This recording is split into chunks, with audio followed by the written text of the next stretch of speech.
Hey everyone, it's Bri and I'm back with another scrapbook process video for the Hip Kit Club design team. And today is Product Focus Wednesday, and I am going to be focusing on the Simple Stories Cozy Days collection that come in the October 2020 kits.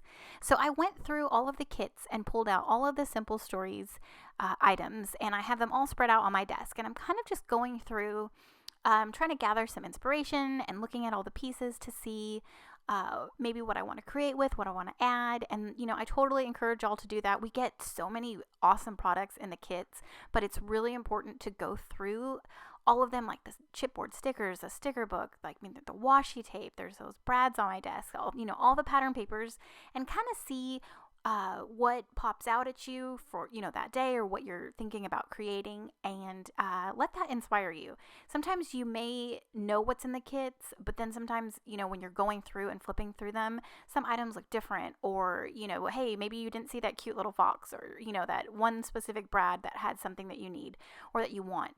So yeah, that's what I was doing. I was going through all of the Simple Stories items, and I kind of had an idea of what I wanted to create.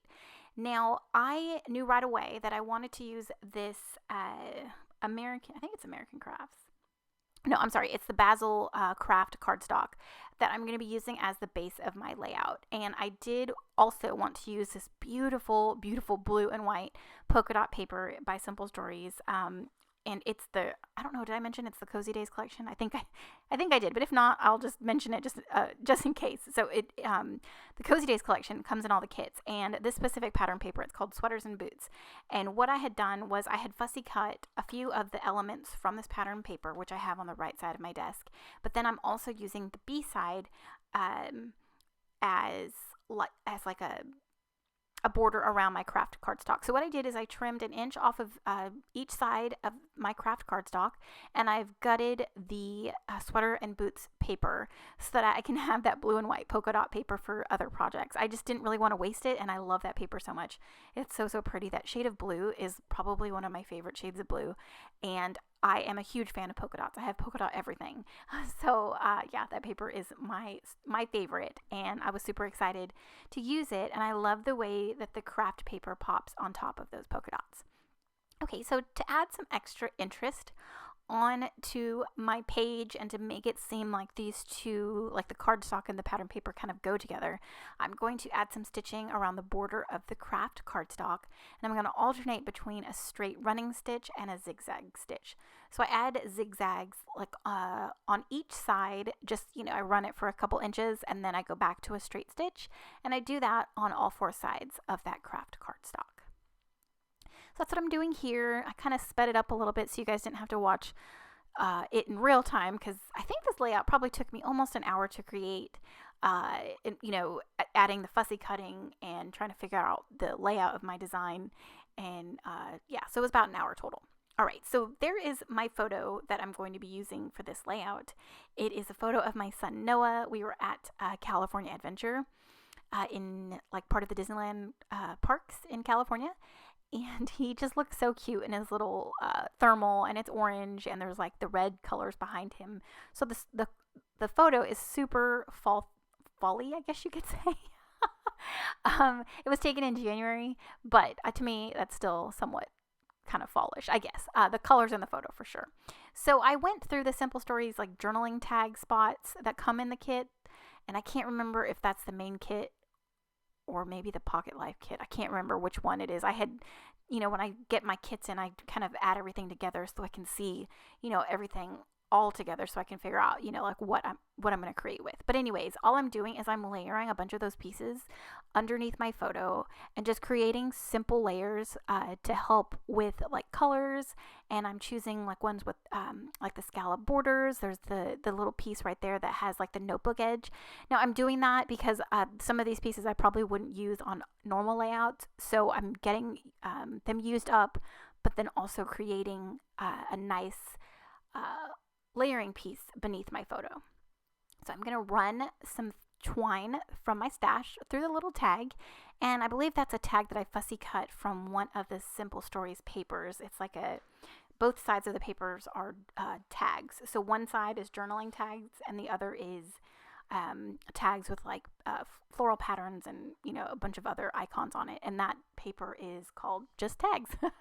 All right, so the design for my layout is going to be like my photo and the layers on the left side, but then on the right side, I wanted a lot of those like super fun elements to this collection cascading down on the right side. So kind of like a strip of all of those pieces. I thought it would be fun because there were so many cute like little stickers and chipboard pieces and ephemera pieces that I wanted to incorporate, but I just didn't want to like, you know, cluster them around my photo. So I thought a good idea to display them, I guess you could say, is to kind of have them falling down like if they were, you know, just raining down from the page. And so what I do is I start working on applying some of the larger pieces, like that foam sticker that says warm heart, and then I'll start adhering like the sweaters that I fussy cut out, and then I have like a scarf and an umbrella and a cute envelope from the chipboard stickers. And I'm going to adhere the large pieces first, and then go in with the, you know, the medium-sized pieces and the smaller pieces, making sure that I layer some and pop some up on foam, and then get some of the tiny icons and fill in a lot of the empty spaces. So here I sped it up quite a bit because I do fuss around a lot with it, making sure that, you know, they're all like evenly spaced, and I've got like, you know, like those little socks. I thought it would be cute to layer those up on the envelope, and like the floral on the umbrella. So yeah, I take some time to make sure everything is right, and just flipping back and forth, seeing if I need a fussy cut, you know, anything else, or flipping through that awesome sticker book. And God, there's so many stickers in that sticker book. Like I could probably create 50 more layouts just using the Simple Stories items that come in all these kits. So yeah, the October kits are jam-packed with so many great fall elements and product. Oh my gosh, so inspiring and so fun to play with. So here is what it's looking like so far. I've pretty much adhered everything down, and I'm just going through and adding a few of these brads that are just stickers. They're not like the actual brads. And I'm adhering all of those down and just filling in some blanks. And I love how it turned out. Absolutely love how it turned out. And let's see.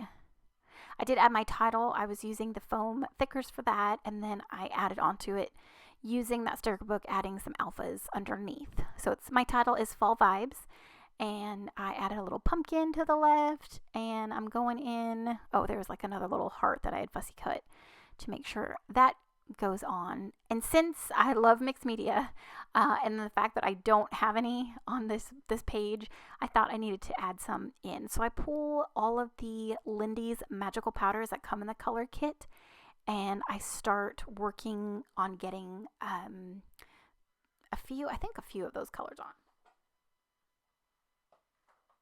All right, the yellow one, sorry, I had to grab it. The yellow one is a marigold yellow orange, and it's really deep color, and I love it. So all I did was I just scooped out a little bit on my glass mat, and I added some water to it. And they are called magicals because there are other hints of different colors in there, and it is just, they're so fun and so pretty. Like you don't know what you're going to get until you either add water to it or get it all over your page. So look how gorgeous this pink color is. And this one is called Autumn Maple Crimson. And it is just like this deep, gorgeous, like burgundy magenta color. And I love it. So just like any craft cardstock, any kind of like colors that you put on it, it just really pops off the page. And to me, adding these splatters really just pulled everything together. And I just love how this turned out. This is not my usual layout, but I love it. I love that I was able to display all of those fun fall elements, and this page is just so fall themed. It makes me so happy. I kind of like want to hang it in my living room. But yeah, so here is a photo of my final layout coming up here in just a second. Thank you guys so much for stopping by and watching my process. I will have links to everything in the description box below. Thank you again, and we'll see you in my next one. Bye.